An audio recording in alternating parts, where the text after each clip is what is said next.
June 4th, 1942. The sun blazed fiercely over the vast expanse of the Pacific Ocean, casting a sharp light on the proud vessels of the Imperial Japanese Navy. On the bridge of the aircraft carrier Akagi, Admiral Chuichi Nagumo stood as a symbol of Japan's unmatched naval dominance. For months, the Pacific had been a Japanese lake, with each conquest further cementing their belief in the divine right to rule the seas.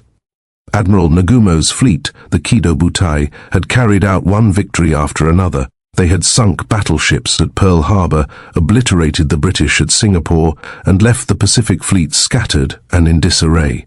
There was no reason to believe today would be any different. For Nagumo, the mission was clear: Midway would fall, and the Pacific War would end on Japan's terms. His task force, 4 powerful aircraft carriers, Akagi, Kaga, Soryu, and Hiru, stood ready to repeat the victories of the past, each vessel a symbol of invincibility. Yet, the skies above Akagi were about to betray him. Unbeknownst to Nagumo, American dive bombers, climbing through the clouds from below, were on a mission to shatter the myth of Japanese invincibility. The American pilots were grim-faced, determined. For them, this battle was not just about military victory, it was about proving that Japan's reign of terror could be stopped. It had been 6 long months since Pearl Harbor, and the Pacific had been a bloody testament to the might of the Japanese Empire. But now, under the shadow of Midway, everything was about to change. On the deck of Akagi, Nagumo's officers were busy preparing for what they believed would be an effortless strike. Their pilots were veterans, seasoned in the brutal dance of combat that had taken them from the distant shores of Hawaii to the Indian Ocean. They flew the mighty Mitsubishi Zero, the king of the skies, and they had learned through blood and fire to fear nothing. Nagumo's belief in their superiority bordered on arrogance. However, beneath this air of overconfidence, cracks had begun to form in the foundation of Japan's strategy. Commander Minoru Genda, Nagumo's air operations officer, had expressed grave concerns about the operation in Tokyo. The plan for Midway was audacious, requiring the fleet to split into several task forces scattered over thousands of miles of ocean. It stretched Japan's resources thin and left little margin for error. Yet, Genda's warnings fell on deaf ears. Vice Admiral Mati Yugaki, Yamamoto's chief of staff, dismissed the concerns with contempt for American capabilities, and the operation proceeded with little more than a promise of inevitable victory. In Tokyo, the General Staff had already decided. The Japanese were invincible. The Americans, demoralized by their string of defeats, were ripe for another crushing blow. All doubts were cast aside, replaced by blind optimism and racial superiority. The intelligence suggesting the Americans had cracked Japanese codes was dismissed as unpatriotic pessimism. This institutional overconfidence, as naval historian Samuel Eliot Morison would later call it, was victory disease. It was a toxic belief that clouded judgment and obscured the vulnerabilities that would ultimately lead to Japan's downfall. As the WWII steamed toward Midway, the seeds of disaster were being sown in the decisions made far from the battlefield. While Admiral Nagumo and his crew readied their aircraft for what they expected to be another routine victory, a quiet revolution was taking place thousands of miles away, in the cramped, dimly lit basement of a building at Pearl Harbor. Here, far removed from the roar of fighter engines and the crashing waves of the Pacific, American intelligence officers were slowly turning the tide of war. Commander Joseph Rochefort, a determined and methodical officer, led a group of cryptanalysts who had achieved what the Japanese believed to be impossible, breaking the JN-25 code, the secret cipher used by the Imperial Navy. Rochefort's team had spent months painstakingly decoding intercepted Japanese communications, painstakingly reconstructing the broad strokes of the Midway operation. They had identified the attack target, the forces involved, and even the timing. In mid-May, Rochefort presented his findings to Admiral Chester W. Nimitz, the commander of the Pacific Fleet. On May 15, 1942, Rochefort's confident assertion that the Japanese were planning to strike Midway on June 4th sent ripples of disbelief through the ranks. The American military's reliance on intelligence was still growing, and many in Washington remained skeptical. Some believed the target might actually be Hawaii, or even the west coast of the United States. But Rochefort, with his meticulous attention to detail, had a plan to prove his theory. He devised a brilliant test. Rochefort had the Midway garrison send out an unencrypted message about their water desalination plant breaking down. When Japanese communications picked up the message and mentioned that AF, the code for Midway, was low on fresh water, it was a clear confirmation that the American cryptanalysts were on the right track. This revelation would change the course of the war. Nimitz, armed with this intelligence, was now in possession of a distinct advantage. He knew when and where the Japanese would strike, an advantage no one could have imagined. Just a few months earlier, the Americans were no longer in the dark. They were positioned to outmaneuver their enemies. Yet despite this advantage, Nimitz faced daunting odds. The United States had only 3 operational aircraft carriers: Enterprise, Hornet, and Yorktown. And even Yorktown, recently damaged at the Battle of the Coral Sea, had been hurriedly patched up by Pearl Harbor's repair crews, who performed miracles under tremendous pressure. As Yorktown sailed toward battle, technicians worked feverishly, with some still aboard the carrier, finishing repairs even as it steamed into the Pacific. In the face of these odds, Admiral Nimitz made a bold decision. He would position his carriers to the northeast of Midway, hidden from Japanese reconnaissance, and ambush Nagumo's fleet when it was most vulnerable. Everything depended on timing and surprise. It was a calculated risk, but it was a risk that could change the war. The Pacific dawn was still several hours away, but both the Japanese and American fleets were already closing in on their fates. The ocean was calm, stretching endlessly in every direction, with the only sign of the coming conflict the thrum of engines and the soft chatter of men preparing for battle. Neither side knew the other's exact position, but both felt the weight of what was to come. Admiral Nagumo, aboard Akagi, stood at the helm of his carrier, his eyes scanning the horizon with the certainty of a man about to carry out what he believed was a final, inevitable victory.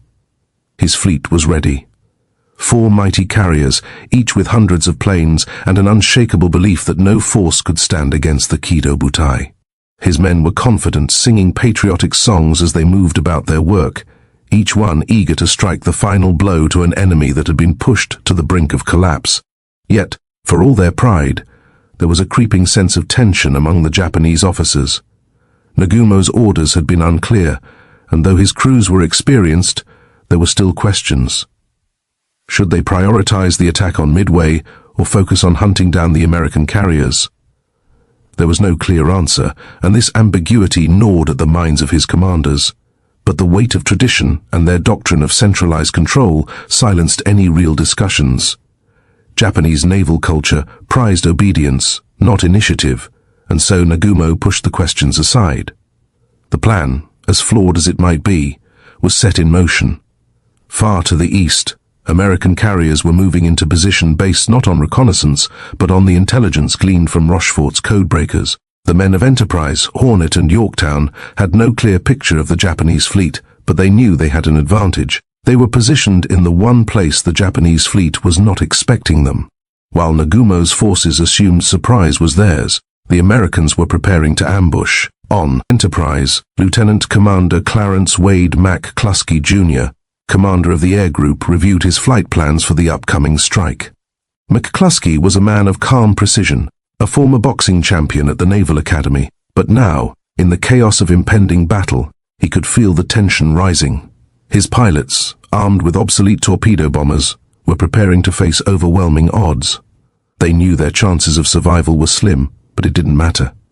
They had a job to do, and they would do it without hesitation. As the American planes prepped on their decks, the men aboard Akagi and the other Japanese carriers were finishing their final preparations as well.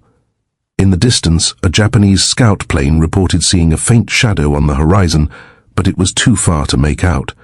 The uncertainty about the enemy's location was growing, but the Japanese fleet pressed on, assuming that the Americans would not be able to reach them in time.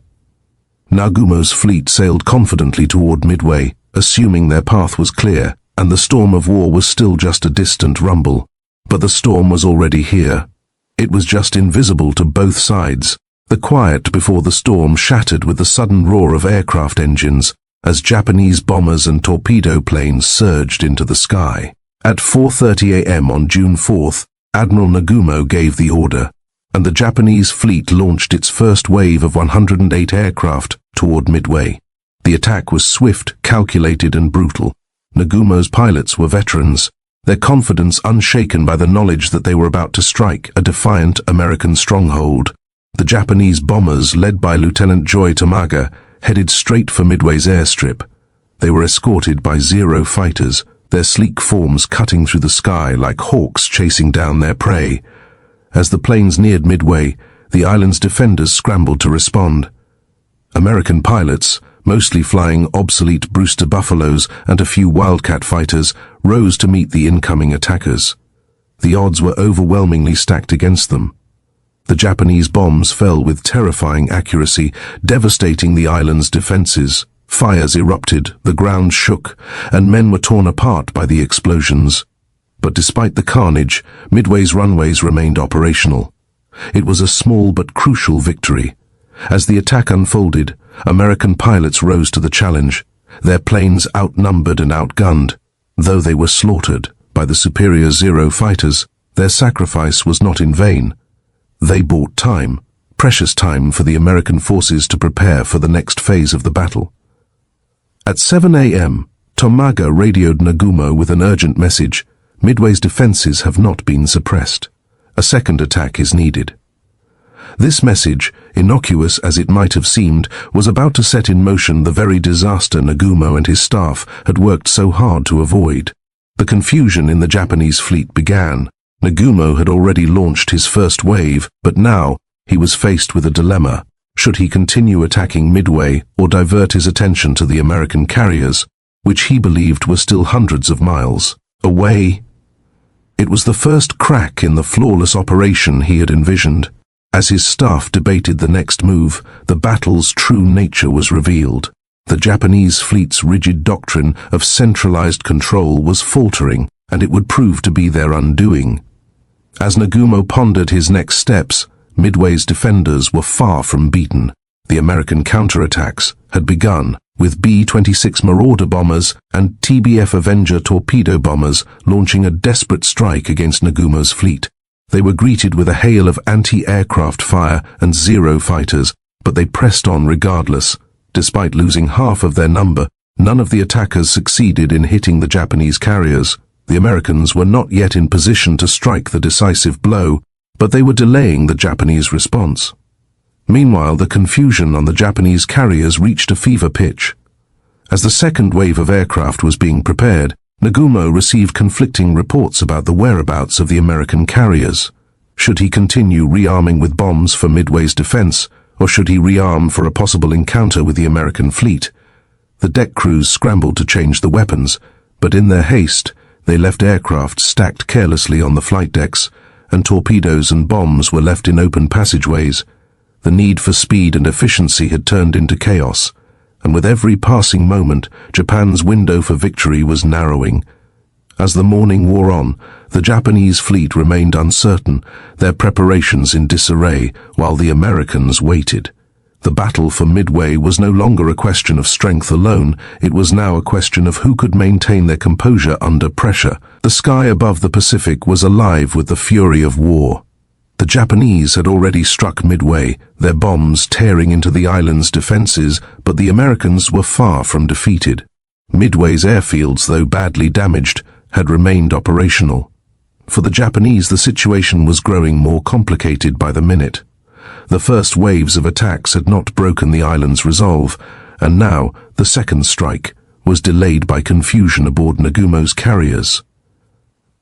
Meanwhile, the Americans, armed with critical intelligence and driven by sheer determination, began to assemble their forces. They had one hope: to land a decisive blow before the Japanese could regroup.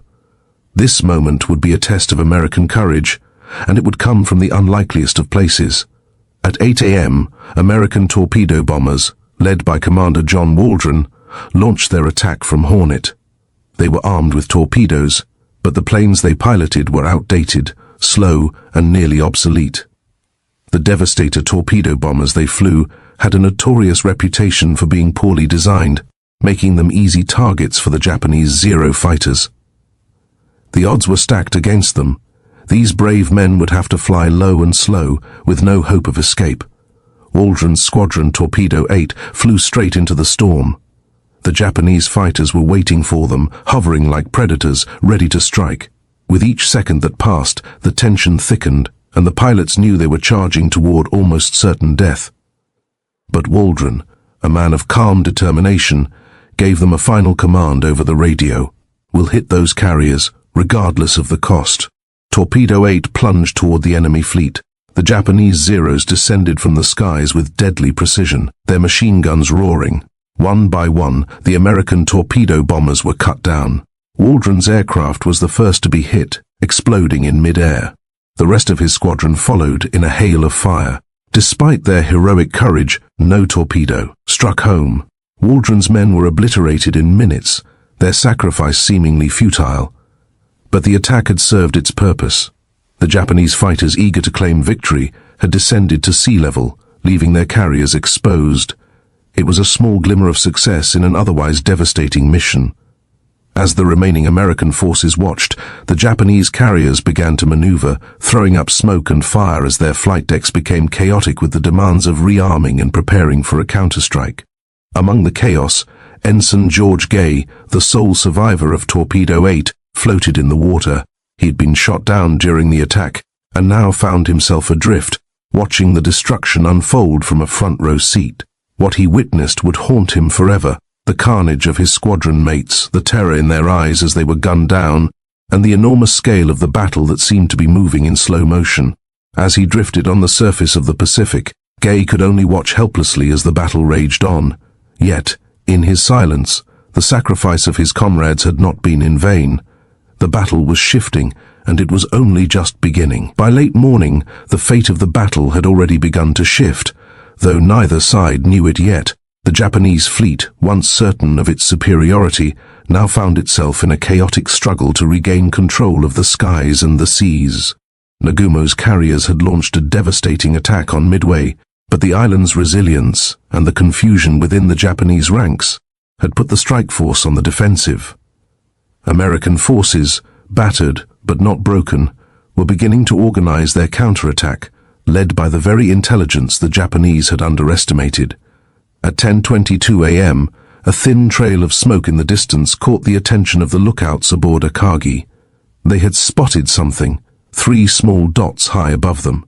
At first they thought nothing of it, torpedo bombers after all, usually attacked from sea level. But these dots were different. They were dive bombers, American planes, and they were coming for the Japanese carriers.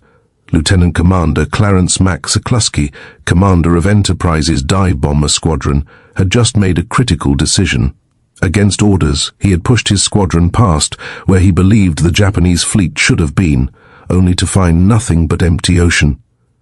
But his instincts, honed over years of training and experience, told him the Japanese would have moved.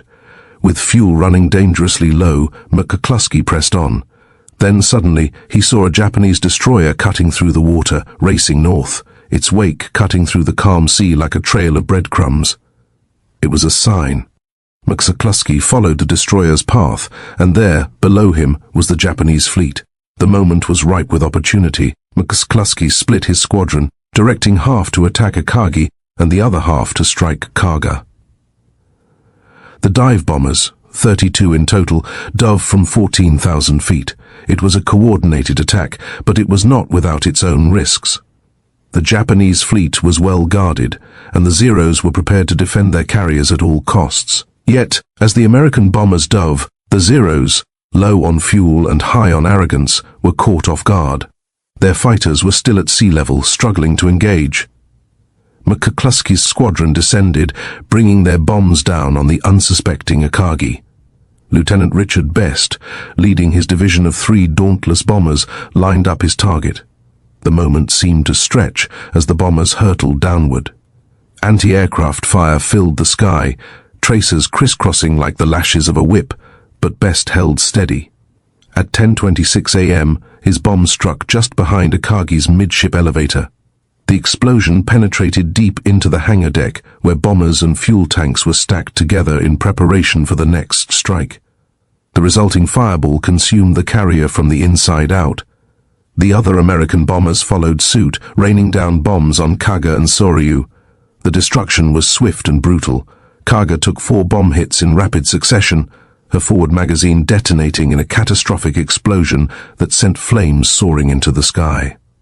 Within minutes, Akagi, Kaga and Soryu were engulfed in flames, their decks now death traps as the fires raged uncontrollably. For Nagumo, the realization came too late. His once proud fleet had been reduced to smoldering wrecks. His flagship, Akagi, was no longer a symbol of Japanese dominance but a broken, burning hulk. His sailors scrambled to fight the flames, but nothing could save the carriers. The dream of a decisive victory was turning into a nightmare of destruction. By 10:46 a.m., Nagumo's staff urged him to abandon ship. He climbed down a rope into a launch, leaving his men behind to fight a losing battle. Akagi's crew continued to battle the inferno, but it was a futile effort. Kaga too was doomed, her bow shattered by the forward magazine explosion. Captain Jasaku Okata perished with 500 men when the blast tore the ship apart. By noon, the once mighty Japanese fleet had been reduced to a graveyard of burning ships. What had seemed like a foregone victory had turned into a devastating defeat, and it all happened in the span of just 5 minutes. Nagumo, watching helplessly from his lifeboat, realized with crushing clarity that Japan's 6 months of invincibility had ended in flames. The Pacific was quiet once again, though the calm was illusory. The once proud Kido Butai, the heart of Japan's naval power, had been struck a devastating blow. The 3 carriers, Akagi, Kaga, and Soryu, were burning hulks drifting in the water, their crews either fighting fires that could not be controlled or abandoning ship as the flames engulfed their vessels. Nagumo's world had collapsed within the span of a few hours, and now, even as the smoke from the fires rose into the sky, the Japanese fleet's fate seemed sealed. But one carrier remained, Hiru, the last hope for the Japanese to salvage something from the ruins of their operation. Separated from the main body, Hiru had avoided the devastating attack that had crippled the other 3 carriers. Rear Admiral Tomomi Yamaguchi, commanding the 2nd Carrier Division, grasped the situation with frightening clarity. The battle was not lost if he could destroy the remaining American carriers before they struck again. At 10:54 a.m., Yamaguchi launched 18 dive bombers and 6 fighters from Hiru. They were his last weapon, his final attempt to turn the tide. The planes, led by Lieutenant Mio Kobayashi, were determined. Their target was Yorktown, which had been crippled earlier in the day by Japanese bombers but was still afloat, struggling to maintain its position in the battle. In a cruel twist of fate, Yorktown's radar picked up the incoming raid from Hiru while the planes were still 70 miles away. With minimal time to prepare, the American fighters scrambled to defend their ship. The Wildcats, weary but determined, tore into the attacking Japanese formation.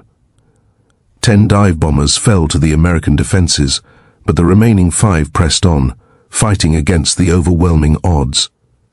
The American crew's effort to defend Yorktown was heroic, but it wasn't enough. 3 bombs struck Yorktown in rapid succession. 1 bomb pierced the flight deck, burrowing deep into the ship before exploding, snuffing out 6 boilers and killing 26 men. The damage was catastrophic. Yorktown, though still afloat, was now a crippled giant, listing heavily to one side. Her power systems were destroyed, and fires raged across her decks. The American damage control crews worked heroically to fight the flames, but the situation seemed grim. Captain Elliot Buckmaster, fearing the ship would capsize, ordered the crew to abandon ship, but even in the face of catastrophe, Yorktown refused to die. The American sailors, those still aboard, fought with everything they had, restoring partial power and bringing her back to life. For a brief moment it seemed as though the ship might survive, but it wasn't to be. At 2:30 p.m., with Yorktown still afloat but unable to fight back, Hiru launched another strike. This time, the Japanese bombers were more determined, and their attack was relentless. But Yorktown, though crippled, wasn't quite finished. She was still afloat, a symbol of American resilience. Yet by the end of the day, the damage had been done. Yorktown's fate was sealed, though her crew's refusal to abandon her had given them a brief moment of hope. The Japanese forces, having lost 3 carriers already, were no longer in a position to press their advantage. But the battle was not yet over. One last strike was about to unfold, and Hiroo was going to pay the price for the arrogance of the Japanese commanders, who thought their victory was assured. At 3:30 p.m., the Americans had regrouped. They had not yet won, but they were on the verge. Enterprise launched another wave of bombers, 24 Dauntless dive bombers, led by Lieutenant Earl Gallagher. They raced toward Hiroo, determined to finish what had been started hours earlier. Yamaguchi, unaware of the growing danger, had no idea how close the end was. At 5 p.m., as the American bombers descended, Hiroo's decks were crowded with aircraft, preparing for a third strike. The Japanese ship was maneuvering frantically, trying to avoid the impending attack, but it was too late. The American dive bombers pressed their attack with relentless precision. 4 bombs struck Hiroo in quick succession, tearing through her decks and sending her into a death spiral. The fire that engulfed Hiroo was nothing short of apocalyptic. Within minutes, the once mighty carrier was reduced to a burning wreck. Yamaguchi knew the battle was lost. The pride of Japan's naval aviation had been obliterated, and the destruction was total. As Hiroo sank beneath the waves, so too did Japan's hopes of dominating the Pacific. By the time the smoke had cleared over the Pacific, the fate of the Japanese fleet had been sealed. 4 carriers, the heart of Japan's naval aviation, had been lost in the space of just a few hours. The devastation was staggering, not just in the sheer number of ships sunk, but in the irreplaceable human capital that had perished with them. Japan's vaunted Kido Butai, which had dominated the Pacific for 6 months, was no more. Admiral Isoroku Yamamoto, the architect of the attack on Pearl Harbor and the mastermind behind the Midway operation, was forced to face the consequences of his decisions. The operation that he had so carefully orchestrated had ended in disaster, and the once mighty Japanese fleet was in ruins. Yamamoto's personal belief in Japan's divine destiny had been shattered by the ferocity and ingenuity of the American response. The immediate consequences were clear. Japan's naval strength in the Pacific had been crippled. The loss of 4 carriers, along with hundreds of trained pilots, would take years to recover from, if it could be recovered at all. In contrast, the United States had emerged from the battle with its carriers. Though Yorktown would succumb to further torpedo damage on June 7th, the damage control teams aboard had kept her afloat long enough to strike another decisive blow. The ratio of losses between the two sides was catastrophic for Japan. But the true weight of the battle's consequences would not be fully understood for years. Japan's defeat at Midway signaled the end of its aggressive expansion in the Pacific and marked the beginning of a relentless American offensive. The losses at Midway proved to be an irreversible turning point, one that shifted the strategic initiative firmly into American hands. The Japanese, once riding high on a tide of victories, were now retreating, fighting to hold on to what they had, while the Americans pressed forward, determined to reclaim the Pacific. The impact of Midway rippled through every aspect of the war. The loss of experienced pilots, the heart of Japan's naval air power, was irreplaceable. American training programs were able to generate new pilots at a rapid pace, while Japan's system struggled to replace the losses. The industrial might of the United States allowed them to build ships and aircraft at a pace that Japan could not match. By the time Japan realized the full scope of the defeat, the American war machine was in full motion, churning out new carriers, new planes, and new tactics faster than Japan could adapt.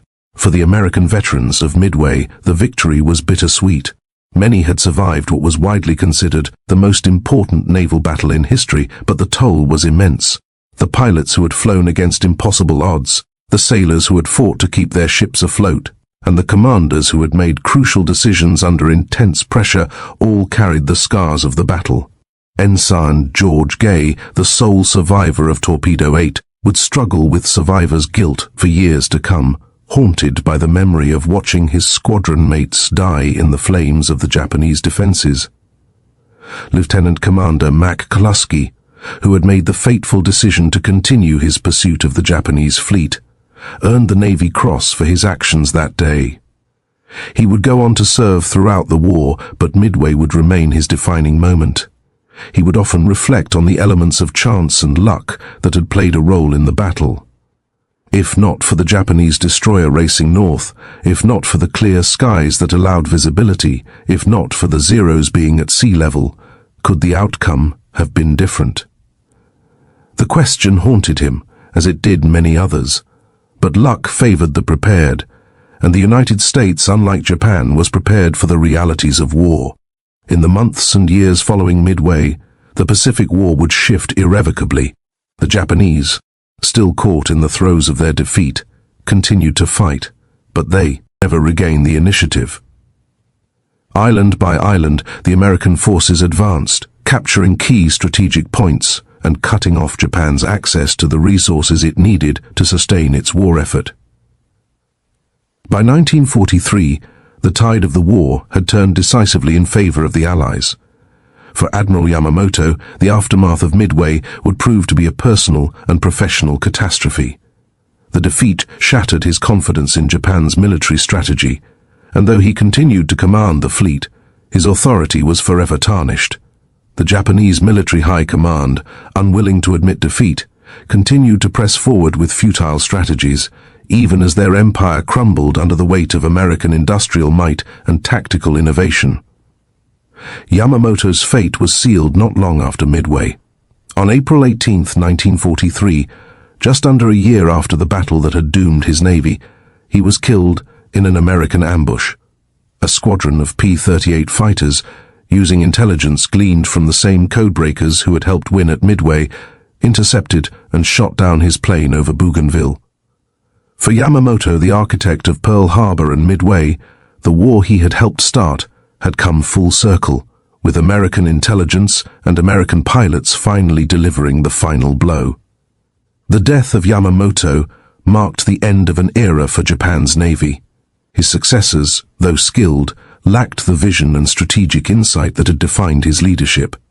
They clung to the hope of a decisive battle, but the reality of war had already changed. Japan's defeat at Midway had revealed the critical weaknesses in their military, and those weaknesses would continue to plague them for the rest of the war. In the years to come, the lessons of Midway would reverberate across the world. American intelligence, flexibility in doctrine, and superior industrial production would continue to outpace Japan's ability to adapt. The battle would also serve as a testament to the importance of questioning assumptions and embracing uncertainty, a lesson that would be crucial not only in warfare but in life itself. Midway had been a clash of cultures, of philosophies, and of strategies. It was a battle that proved the power of flexibility, intelligence, and initiative, while highlighting the dangers of overconfidence and rigid doctrine. It had been a decisive victory for the United States, but it was also a tragedy for those who died, for those who survived, and for a world that would never be the same again.